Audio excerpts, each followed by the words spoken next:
تاریخ انسانیت میں کئی ایسے واقعات ہیں جن سے ہمیں ایمان، صبر اور اللہ کی حکمت پر بھروسہ کرنے کی ترغیب ملتی ہے۔ ان عظیم واقعات میں سے ایک حضرت نوح علیہ السلام کا واقعہ ہے، جس میں اللہ تعالیٰ نے اپنی قدرت، عدل اور حکمت کے اظہار کے لیے ان کے ذریعے ایک ایسی کشتی بنوائی جو طوفان کے عذاب سے لوگوں کو بچا سکتی تھی۔ اس واقعے میں نہ صرف ایمان کی پاکیزگی اور صبر کی بہترین مثال ملتی ہے، بلکہ یہ واقعہ ہمیں اللہ تعالیٰ کے حکم کی مکمل اطاعت اور اعتدال کا درس بھی دیتا ہے۔ اللہ تعالیٰ نے حضرت نوح علیہ السلام کو ایک اہم مقصد کے لیے نبی بنا کر بھیجا تھا۔ ان کا مقصد یہ تھا کہ وہ اپنی قوم کو شرک اور کفر کے اندھیروں سے نکال کر توحید کی روشنی میں لائے۔ حضرت نوح علیہ السلام نے اپنے لوگوں کو اللہ کی وحدانیت کی طرف بلایا اور انہیں دعوت دی کہ وہ بت پرستی چھوڑ کر اللہ واحد کی عبادت کریں۔ قرآن مجید میں اس کا تذکرہ ان الفاظ میں ہے: بسم اللہ الرحمن الرحیم۔ ہم نے نوح کو اس کی قوم کی طرف بھیجا تو اس نے کہا، اے میری قوم، اللہ کی عبادت کرو، اس کے سوا تمہارا کوئی معبود نہیں۔ سورۃ ہود آیت نمبر 25۔ حضرت نوح علیہ السلام کی یہ دعوت ان کے لیے ایک بڑا امتحان بن گئی، کیونکہ ان کی قوم بہت ضدی اور سرکش تھی۔ انہوں نے حضرت نوح علیہ السلام کا مذاق اڑایا اور انہیں طرح طرح سے تنگ کرنے کی کوشش کی۔ حضرت نوح علیہ السلام نے اپنی قوم کو مختلف انداز میں سمجھایا، انہیں اللہ کے عذاب سے ڈرایا اور انہیں نرمی سے نصیحت کی، لیکن ان کی قوم نے بات ماننے سے انکار کر دیا۔ حضرت نوح علیہ السلام نے اپنی قوم کو صدیوں تک اللہ کی طرف بلایا، لیکن ان کی قوم کے گھر لوگوں نے مسلسل ان کی مخالفت کی اور اپنے گناہوں پر اصرار کرتے رہے۔ آخرکار اللہ تعالیٰ نے حضرت نوح علیہ السلام کو خوشخبری سنائی کہ اب ان کی دعائیں قبول کر لی گئی ہیں اور اب ان کی قوم پر عذاب آنے والا ہے۔ اللہ تعالیٰ نے انہیں حکم دیا کہ وہ ایک عظیم کشتی بنائیں جو آنے والے طوفان سے ان لوگوں کو بچائے گی جو اللہ پر ایمان رکھتے ہیں۔ حضرت نوح علیہ السلام نے اللہ کے حکم پر عمل کرتے ہوئے کشتی بنانا شروع کی۔ ان کے پاس کشتی بنانے کا تجربہ یا علم نہیں تھا، لیکن اللہ تعالیٰ نے انہیں رہنمائی عطا فرمائی۔ اس دوران ان کی قوم کے لوگ انہیں تنگ کرتے اور ان پر ہنستے۔ قرآن مجید میں اس واقعے کا ذکر یوں ہے: اور وہ نوح کشتی بنا رہے تھے اور جب بھی ان کی قوم کے سردار ان کے پاس سے گزرتے تو ان کا مذاق اڑاتے۔ سورۃ ہود آیت نمبر 38۔ حضرت نوح علیہ السلام کی قوم نے ان پر مذاق اڑایا اور انہیں دیوانہ سمجھا کہ ایک خشک زمین پر کشتی بنا رہے ہیں، جبکہ کوئی پانی یا سمندر دور دور تک نظر نہیں آتا۔ حضرت نوح علیہ السلام نے انہیں بار بار سمجھایا کہ یہ سب کچھ اللہ کے حکم سے ہو رہا ہے، لیکن انہوں نے بات کو سمجھنے سے انکار کر دیا۔ حضرت نوح علیہ السلام کے صبر اور توکل کا یہ علم تھا کہ انہوں نے اللہ کے حکم کے مطابق کشتی بنانا جاری رکھا۔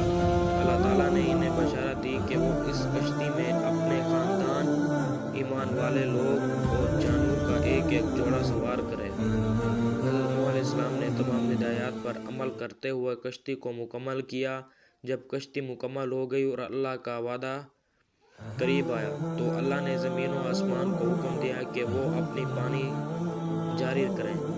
ایک زبردست طوفان برپا ہوا اور ہر طرف پانی ہی پانی ہو گیا۔ اللہ تعالیٰ نے زمین اور آسمان سے پانی برسایا اور کچھ ہی دیر میں پوری زمین پانی میں ڈوب گئی۔ اس وقت حضرت نوح علیہ السلام اور ان کے ساتھیوں نے اللہ کے حکم کے مطابق کشتی میں پناہ لی اور ان کے علاوہ ہر شخص پانی میں غرق ہو گیا۔ قرآن مجید میں اس طوفان کے بارے میں کہا گیا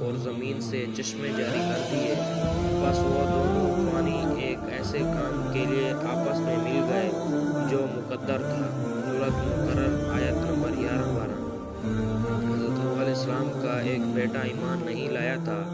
جب طوفان آیا اور پانی ہر طرف پھیل گیا تو حضرت نوح علیہ السلام نے اپنے بیٹے کو پکارا کہ وہ بھی کشتی میں سوار ہو جائے اور عذاب سے بچ جائے، لیکن اس نے حضرت نوح علیہ السلام کی بات کو نظر انداز کرتے ہوئے پہاڑ پر چڑھ گیا، پناہ لینے کی کوشش کی۔ حضرت نوح علیہ السلام نے اس سے بچانے کی پوری کوشش کی، لیکن اس نے اللہ کی بات کو نہیں مانا اور آخر کار پانی میں غرق ہو گیا۔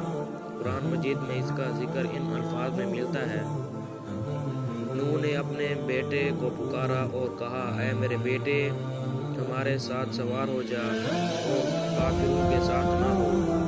اس نے کہا، میں ایک پہاڑ پر پناہ لے لوں گا جو مجھے پانی سے بچا لے گا۔ نوح نے کہا، آج اللہ کے حکم سے بچانے والا کوئی نہیں ہے سوائے اس کے جس پر وہ رحم کرے۔ سورۃ ہود آیت نمبر 42-43۔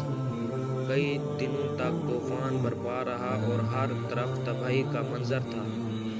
اللہ تعالیٰ نے حضرت نوح علیہ السلام اور ان کے ساتھیوں کو اپنی رحمت سے بچا لیا، اور جب زمین نے تمام پانی جذب کر لیا اور طوفان ختم ہو گیا تو کشتی جودی پہاڑ پر کھڑی ٹھہر گئی۔ حضرت نوح علیہ السلام نے ان کے ساتھیوں نے شکریہ ادا کیا کہ اللہ نے انہیں عذاب سے بچایا اور انہیں ایک نئی زندگی عطا کی۔ قرآن مجید میں اس بات کا ذکر ان الفاظ میں ہے: اور کہا گیا، اے زمین اپنے پانی کو نگل لے، اور اے آسمان تم جا، اور پانی اتر گیا اور کام تمام کر دیا گیا اور کشتی جودی پہاڑ پر ٹھہری۔ سورۃ ہود آیت نمبر 44۔ حضرت نوح علیہ السلام کے واقعے میں کئی اسباق پوشیدہ ہیں جو ہمیں زندگی میں اہم فیصلے کرنے اور اللہ کی رہنمائی پر عمل کرنے کا درس دیتے ہیں۔ حضرت نوح علیہ السلام کا طویل سفر اور ان کا اللہ پر بھروسہ ہمارے لیے بہترین مثال ہے۔ انہوں نے اپنے مقصد کو چھوڑا نہیں بلکہ ہر حالت میں اللہ پر بھروسہ کرتے رہے۔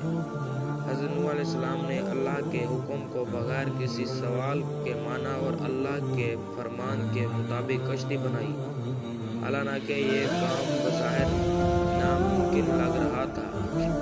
حضرت نوح علیہ السلام کا اپنی قوم کے لیے درد اور محبت دیکھنے کے قابل تھا۔ انہوں نے اپنی قوم کو بچانے کی کوشش کی اور حتیٰ السوی انہیں اللہ کی طرف بلاتے رہے۔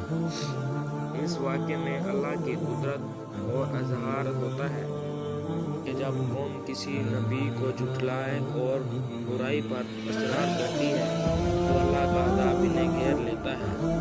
جب نوح علیہ السلام کا واقعہ حدیث مبارکہ میں بھی مذکور ہے۔ ایک حدیث میں حضرت محمد صلی اللہ علیہ وآلہ وسلم نے فرمایا، نبی میں سب سے پہلے جنہیں اللہ تعالیٰ نے رسول بنا کر بھیجا وہ حضرت نوح علیہ السلام تھے۔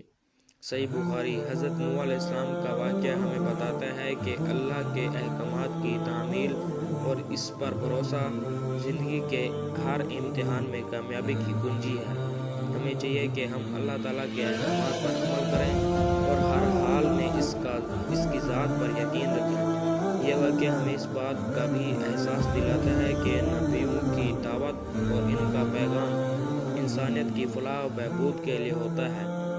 اللہ تعالیٰ ہمیں انبیاء کی نقش قدم پر چلنے کی توفیق عطا فرمائے، آمین۔ آپ سے گزارش ہے کہ آپ میرے چینل کو لائک اور سبسکرائب اور